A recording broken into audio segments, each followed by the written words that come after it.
Bonjour à tous, moi c'est Guillaume et tu es bien sur la chaîne Objectif Lune. On a eu une belle montée de marché ces derniers jours et plusieurs targets ont été atteintes. Il est tout à fait possible à cet instant que l'on assiste à une prise de profit. On est le vendredi 3 octobre et aujourd'hui je vais te faire un update sur le Bitcoin. Ensuite on jettera un œil à Solana et BGB et on terminera cette vidéo avec le suivi. Je t'invite à me laisser en commentaire de cette vidéo le nom du prochain token que tu voudrais que j'analyse pour lundi. On le mettra au vote dans le canal Objectif Lune dont je te laisse les liens en description. Et comme on le fait à chaque vidéo, avant de passer sur les graphiques, on va regarder le comportement du marché. On commence avec Bitcoin qui reste solide. Le prix tourne autour des 119 951 $ avec une petite hausse de 1,30% sur la journée. Du côté d'Ethereum, c'est encore mieux. On est à 4 477 $, soit une hausse de 2,25%. Pour XRP, c'est un peu plus calme, mais toujours positif. Il tourne aux alentours des 3 $ avec une hausse de 2,1%. La belle surprise du jour se fait sur BNB, le token de Binance. Il s'envole avec une hausse de 6,30% pour atteindre quasiment les 1100 $. Solana suit la tendance haussière avec une progression de 3,38% et un prix qui s'installe à 231 $.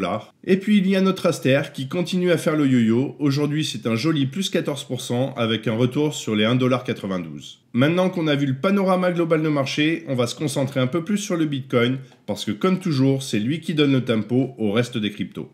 On peut voir sur le RSI que nous sommes venus casser notre pivot haussier et par la même occasion notre droite de tendance ici, ce qui nous a permis d'avoir une continuation haussière ici sur les targets, donc sur les 119 276 et les 125 855, avec une zone de best price sur les 122 171 et les 123 342, et que nous pouvons aller sur le H4 pour zoomer un petit peu. Donc on peut observer que nous avons cassé ici notre pivot haussier et par la même occasion notre pivot ATH, et que le RSI est venu casser notre dernier plus haut, donc ce qui implique une continuation haussière, donc sur les zones qui étaient comprises ici sur les 118 818 et les 122 623, avec une zone de best price sur les 120 492 et les 121 170, donc zone qui était en corrélation avec nos targets ici en D1, que nous sommes venus chercher juste dans la zone de best price et que potentiellement à l'heure actuelle nous risquons d'avoir une prise de profit. On pourrait avoir un dernier plus haut. Dans cette configuration, on peut faire un retour sur la zone des 0,236 et des 0,382, donc c'est-à-dire sur les 117 956 et les 116 174 pour aller chercher un dernier plus haut dans la zone. Ou alors, si notre pivot ici, notre pivot baissier venait à casser, dans ce cas-là, on corrigerait l'ensemble du mouvement haussier initié depuis le 25 septembre, donc sur la zone des 114 734 et des 113 293. Donc ici, c'est la zone de retracement des 0,5 et des 0,618. Ce que je te partage ici reste mon analyse du marché à un instant T, ce n'est pas un conseil en investissement,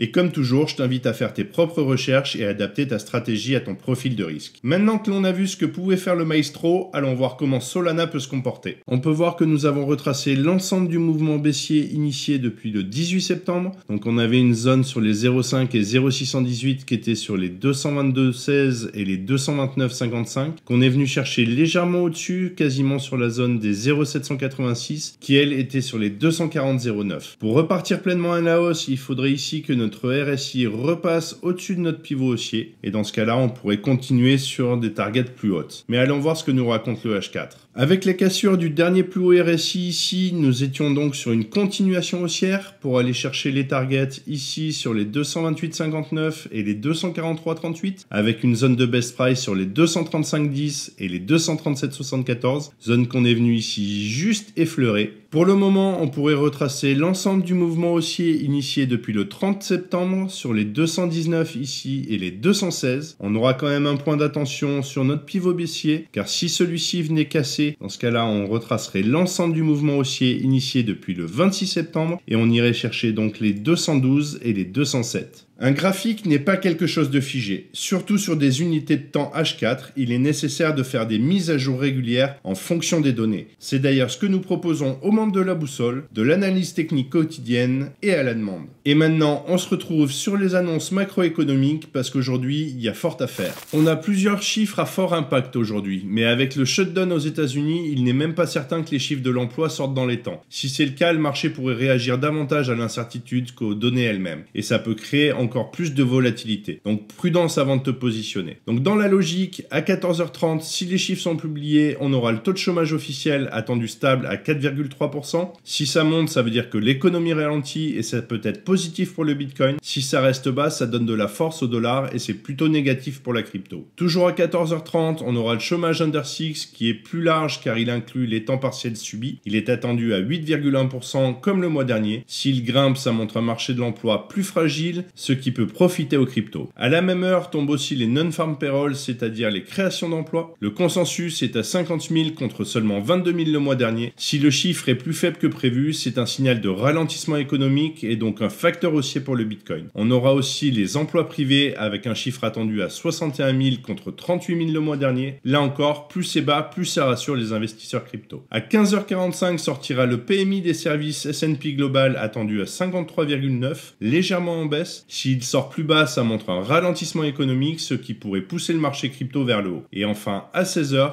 on aura l'ISM Service PMI prévu à 51,7. Même logique, au-dessus de 50, c'est un signe de croissance, en dessous, c'est un signe de contradiction, donc un chiffre faible serait une bonne nouvelle pour la crypto. Bref, les chiffres dans l'emploi US à 14h30 vont sûrement ramener beaucoup de volatilité, donc si tu trades aujourd'hui, fais attention aux faux signaux et aux mouvements rapides parce que ça risque de secouer dans les deux sens. Et si en plus les chiffres du non-farm payroll ne sont pas envoyés dans les temps, concrètement, on risque d'avoir encore plus de volatilité, donc extrême prudence. Maintenant que tu sais tout ça, on peut passer tout de suite sur le graphique du BGB.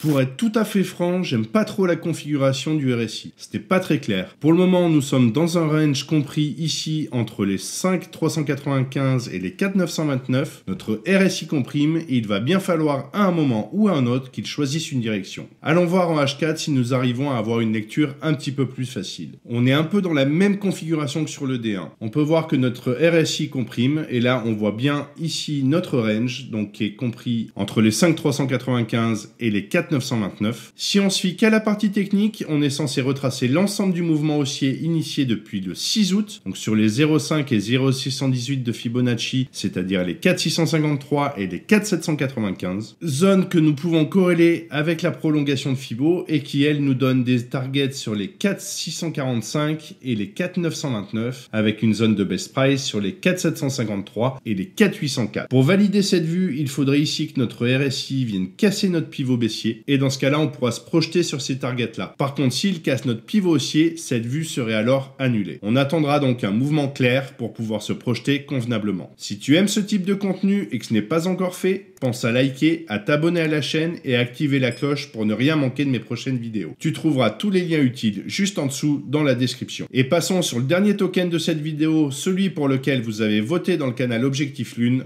le SUI. Pour le moment, nous avons retracé l'ensemble du mouvement baissier initié depuis le 18 septembre sur la zone des 0,5 et 0,618 de Fibonacci, c'est-à-dire les 3,5278 et les 3,6333. Si le RSI venait à passer ici au-dessus de notre dernier plus haut, dans ce cas-là, on serait dans une continuation haussière et nous pourrions aller chercher les targets sur les zones des 0,5 et 0,618 de Fibonacci de l'ensemble du mouvement baissier initié depuis le 28 juillet et on serait sur les targets des 3,7554 et des 3,9174. On va aller jeter tout de suite un petit coup d'œil sur le H4 pour voir comment ça se passe. Le cours a l'air de vouloir faire un dernier plus haut, donc on avait notre zone de corrélation avec notre retracement des 0,5 et 0,618, donc sur la zone des 3,4776 et des 3,6388 avec une zone de best price sur les 3,5485 et les 3,5772. Donc potentiellement un dernier plus haut ici à venir.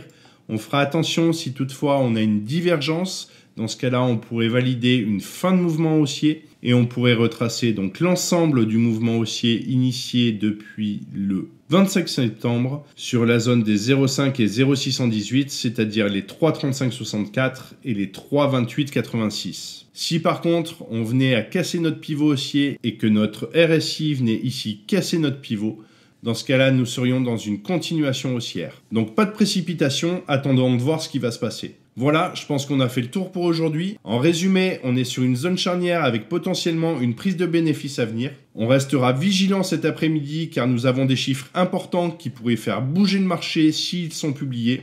S'ils ne sont pas publiés, il y aura peut-être de la volatilité encore plus forte. Donc restez prudents. De mon côté, je vous souhaite un très bon week-end. On se retrouve lundi pour une mise à jour sur BTC. D'ici là, reste vigilant sur les marchés et comme toujours, prends soin de toi et tes cryptos. Ciao!